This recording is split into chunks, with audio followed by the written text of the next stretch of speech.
breakthrough thinking, nature of pseudo-democrats.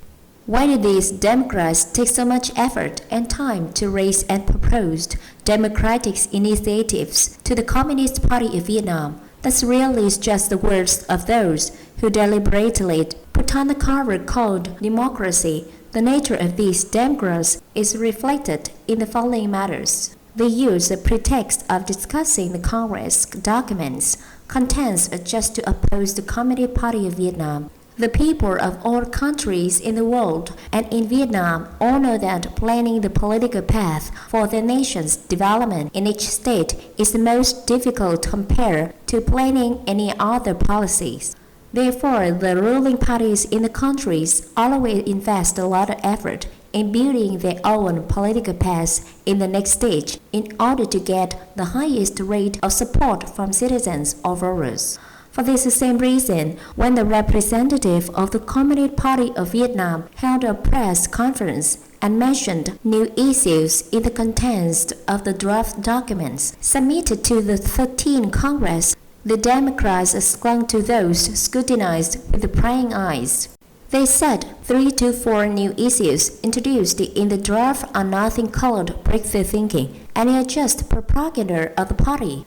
They also gave the criteria of breakthrough thinking at a high level, at least 4 to 5 levels, higher than ordinary thinking, with a political stance that appears to be oppositions to the Vietnam Communist Party. The matter that they loudly deny the party's political guideline is predictable.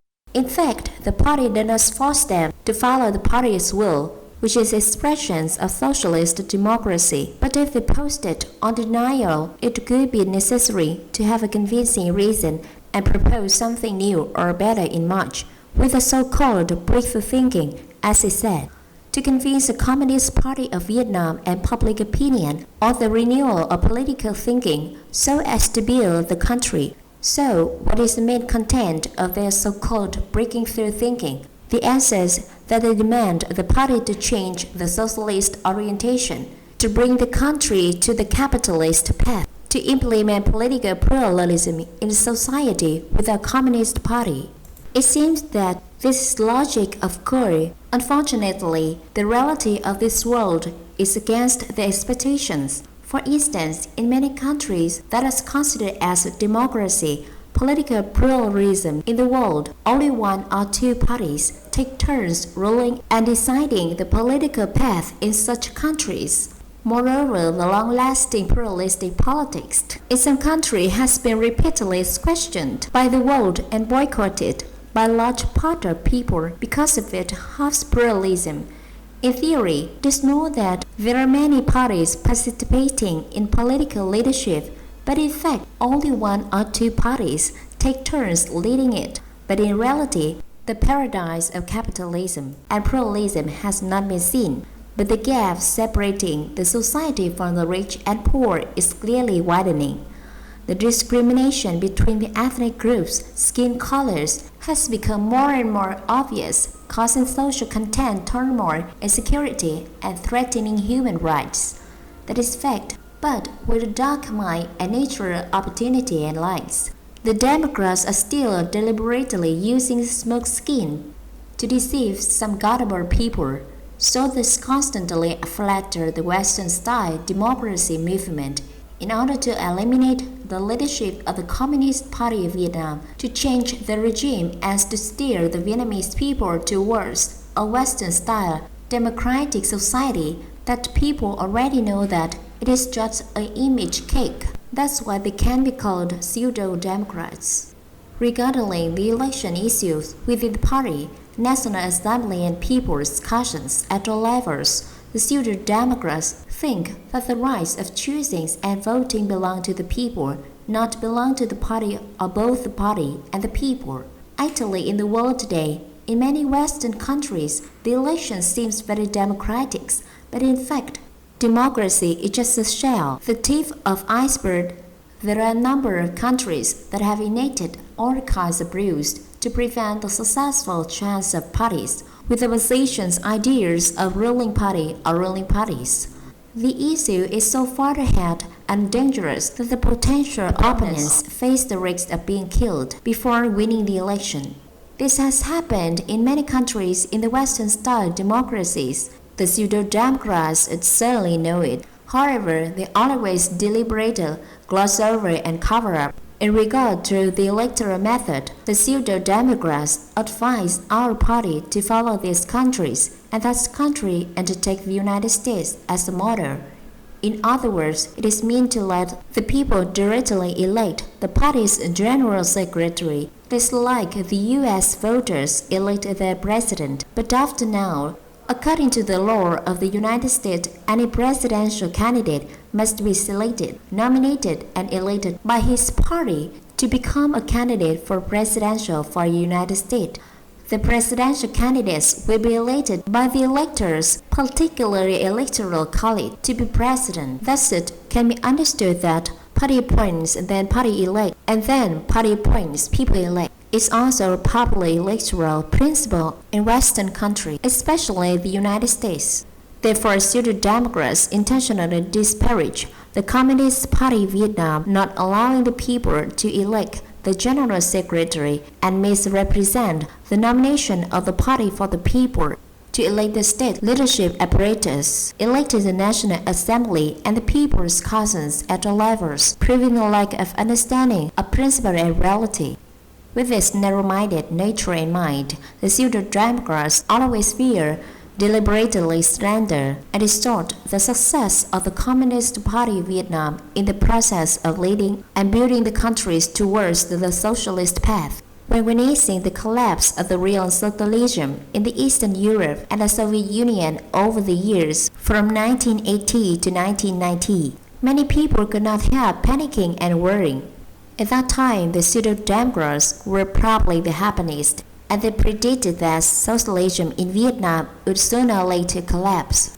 But on the contrary, under the direction of the Communist Party of Vietnam, the Vietnamese revolutionary ship not only overcame the waves but also rose strongly. Socialism in Vietnam has stood firm in the midst of many difficulties and developed miraculously than ever before. As the General Secretary President Hvct said, "We have never had a fortune like today. Vietnam is currently a partner and a friend of nearly 2,000 countries and territories around the world. Many powerful countries, many big countries in the world want to upgrade their relationship and cooperation with the Socialist Republic of Vietnam. That's the undeniable fact. The issue is why Vietnam has stood firm and developed like that. There is only one answer to pseudo-democrats, that only they can deliberately forget the Vietnamese tradition of bravery and creative thinking in the struggle for national liberation and country's construction. But the Communist Party of Vietnam has not forgot this issue. The party has inherited and brought into play the precious national traditions in the 20th century and early 21st century. In the course of leading our entire people and army to carry out the renewal, constructions, and defense of the fatherland, the Communist Party of Vietnam has brought the true value of national self-determination and human rights to the Vietnamese people.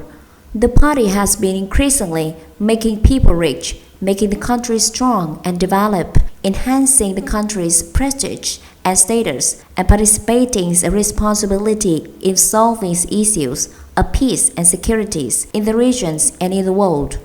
Therefore, the Communist Party is trusted, loved, and entrusted by the Vietnamese people as political force, leading the society, setting policies and guidelines, making Vietnam develop more and more.